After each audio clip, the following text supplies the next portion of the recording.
এখন কিন্তু প্রায় প্রতিদিনই ভালো মন্দ রান্না থাকে বা ইউটিউব দেখে টুকিটাকি বিভিন্ন রকমের নতুন নতুন রেসিপি ট্রাই করে থাকি।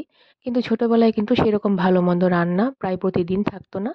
তাই মা অনেক সময় এরকম ডালের বড়ি দিয়ে পেঁপে আলুর একটা ঝোল করতো। এই খাবারটা আমার কাছে অমৃত ছিল।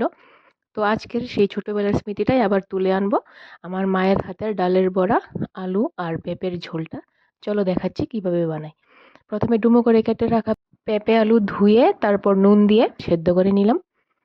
তারপর এদিকে মুসুর ডাল বেটে নিয়ে নুন হলুদ দিয়ে মাখিয়ে ছোট ছোট বড়ির মতো করে ভেজে নিচ্ছি।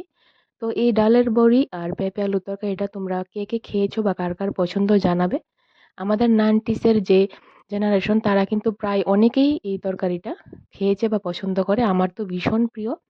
তো দেখো এখানে ছোট ছোট করে ডালের বড়ির মতো যে বিউলির ডালের বড়ি হয় সেরকম ভাবে মুসুর ডাল দিয়ে বড়ির মতো করে ভেজে তুলে নিয়েছি লাল লাল করে।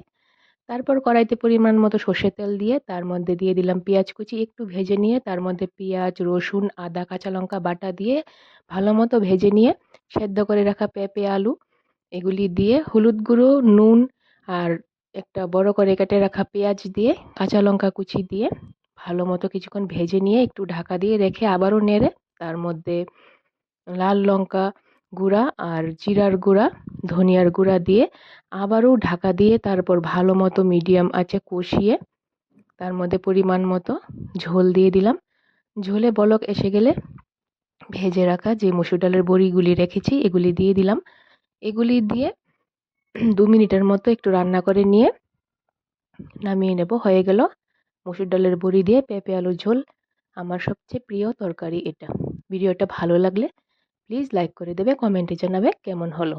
ভিডিওটা দেখার জন্য তোমাদেরকে অনেক অনেক ধন্যবাদ।